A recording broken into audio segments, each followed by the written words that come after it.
Урматтуу коллегалар, мен бул мыйзам эмне себептен келгенин жакшы түшүнөм. Туура инициативасы туура болуп атат, бирок аягында деген биз жанакы ККМди киргизип атканда алдын ала депутаттар айтышканда бизди жаман көрдүңөр эле, бирок деген ЭТТН ызычуусу мына бүгүнкү күнгө чейин чечиле элек. Андан кийин тамак аш боюнча питанияны өкмөт күчкө салып эки мыйзамды бириктирип атканды парламенттен өткөрүп жиберип, ызы ичүү болгондо парламентке тээп койдуңар. Кайра биз крайне болуп калдык. Бул жерден маселе эмнеде болуп атат? Улуттук банк айтсаңыздар, мына М-банк боюнча аябай чоң ызы ичүү болду. Мага да жазышты, депутаттарга да жазышты, бир топ акчаларыбыз жоголуп, башаламан болуп. Жоопкерчиликке бирөө тартылдыбы? Жок. Правильно. Эмнеге?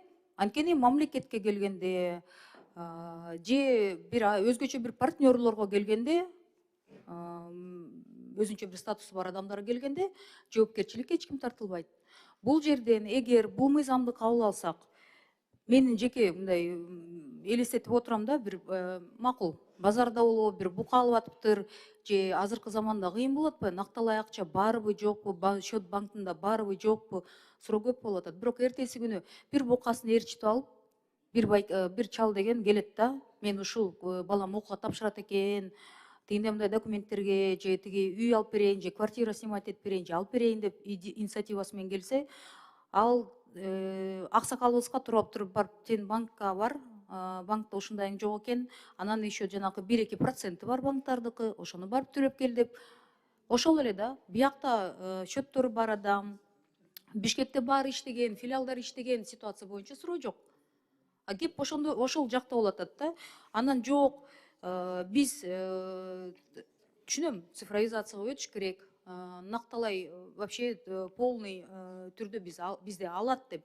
Бирок ага чейин мамлекет жактан болгон кызмат идеалдуу болсо, элдерде ишеним пайда болуп, естественным путем бул системага анысы эле өтмөкпүз да.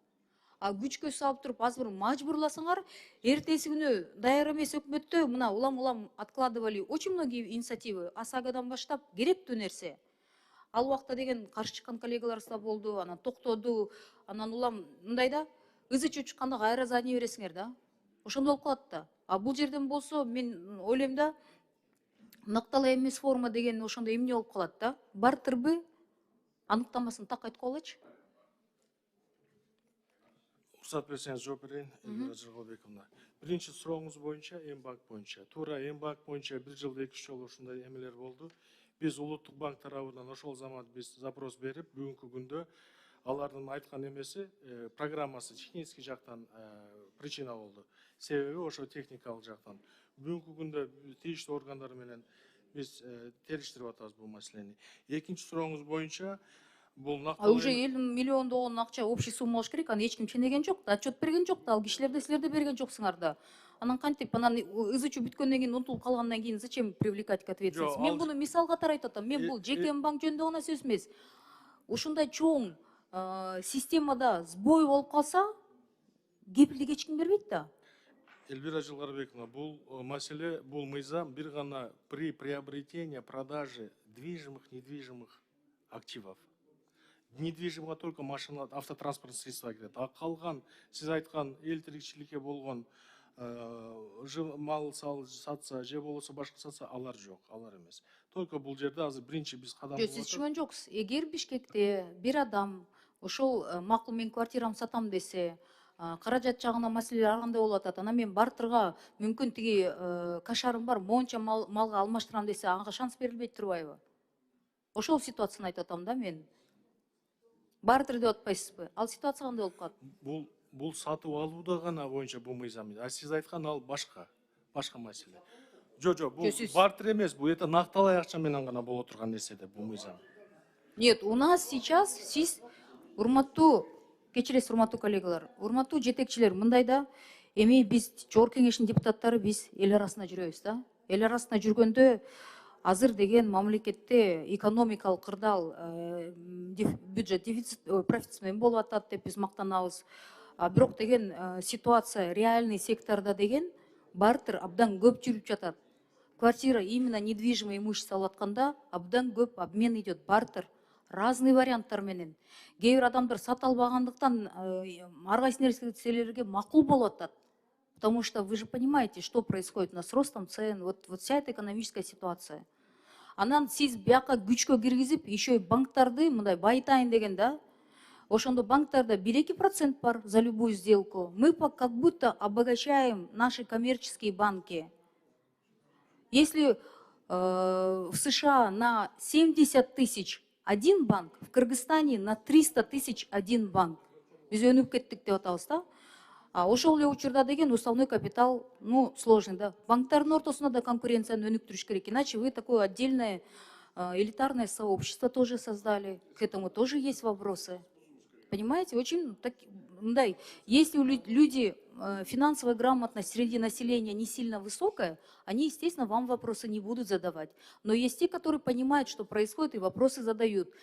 Среди них и депутаты есть, и специалисты, и эксперты спрашивают. И поэтому вот конкретно в этой ситуации мы не усугубим настроение не очень позитивное среди людей, да.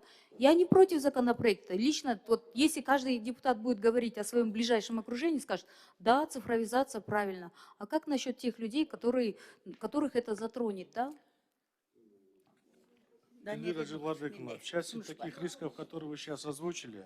Чуть ближе микрофон возьмите, пожалуйста. Извиняюсь. Да. То, что вы сейчас, рисков, которые вы озвучили, это законопроект был инициирован со стороны Айсары Нишановной, со стороны Национального банка с ноября месяца прошлого года до сегодняшнего периода времени мы обсуждали. То, что вы говорите, это относится именно к части. Вот если обратите внимание, в проекте закона написано, что это осуществляется, это сфера действия и цели задачи, вот статья 3, это для юридических лиц и предпринимательств осуществляются расчеты с использованием национальной валюты. А обмен на это уже другое. И во-вторых, то, что вы говорите, мы это уже обсуждали, свое предложение Национальный банк предоставила инициатору данного законопроекта, вашей коллеги. А вы за, да? Но мы то, что свои предложения дали, можно это уточнить, учтено. какие предложения были? Это вы учтено, за? это учтено. Но здесь еще есть коллизия относительно Гражданского кодекса. А это уже на юридической основе со стороны Минюста, с Кабинета министров. А вслух можете озвучить? Как? В чем противоречие, в чем ваше возражение было? Там в статье 76 Гражданского кодекса есть норма, то, что на территории Кыргызской республики все платили производство наличными и безналичными расчетами. Ну, видите, мы все прекрасно понимаем же, да? В итоге это, я просто, я переживаю, что это затронет как раз-таки тот бизнес, который и так сейчас не в самом хорошем настроении, понимаете? Мы в процессе определенных политических решений, я думаю, зашли очень глубоко. И настроение не самое веселое. И как вы сейчас вот эту инициативу, допустим, хорошо, парламент принял, мы, как говорится, на голубом глазу поверили, что все это замечательно, решили, да, мы должны резко в 22 век врываться, в конце концов, да. Как вы будете заставлять предпринимателей? Эльвира Джелладековна, я извиняюсь, что повторяюсь.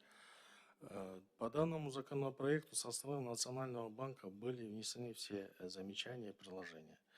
В соответствии составления проекта экспертами было учтено и, как говорится, устранено и приняты наши предложения.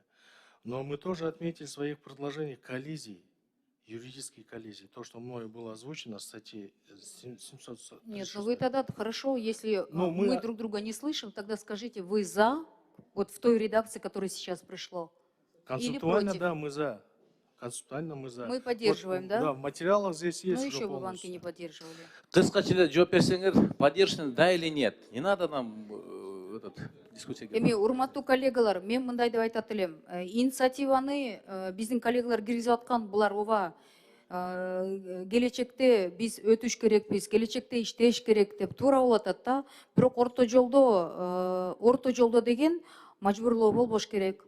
Орто жолдо деген биздин региондордогу жарандарыбызга мына жанакы мен айтып кеткен мисалдар боюнча изучуулар болуп кетиши мүмкүн. Аягында деген мажбурлап күчкө салып туруп, жок, мындай болуш керек десең, элдерибиз обменде бартырды, ар кандай ситуация бартыр болот. Не обязательно это происходит с деньгами, бартер происходит. Ошол ситуацияны эске алыш керек. Анан жок, только безналичный. колунда барбы жокпу, только безналичный. Анда кедейди такыр кедей кылып салабыз да, ошол нерсеге алып келбейли деген менин ой пикирим ошондой болуп атат. Рахмат. Ошондуктан улуу коллегалар да жакшылап ойлонойлу. Рахмат. Коллегалар, урматтуу Улуттук банктын өкүлү, а вы зачем мне сейчас сказали, что это относится только на юридических и на юрлиц ИП деп? Здесь же написано статья 3, сфера действия цели настоящего закона. Эми кыргызчасын окуп берейин да. Ушул мыйзамдын колдонулуш чөйрөсү жана максаттары. Ушул мыйзамдын колдонушу улуттук валютаны пайдалуу менен эсептешелүүдөгү жүзөгө ашыруучу жеке жактарга, жеке ишкерлерге жана юридикалык жактарга менчиги түрүнө карабастан жайылтат. Физлица тоже касается, а вы сказали только ИП и юрлица. Это не только бизнес анда. Анда урматтуу коллегалар, биз буга каршы болуш керек. Мен кечирим сурайм, урматтуу коллегалар да. Бунун аркасы ызычуу болот. Аябай ызычуу болот. Туура түшүнсөңүздөр. Эртеси күнү мен мисалы жоопкерчилик албайм. Рахмат.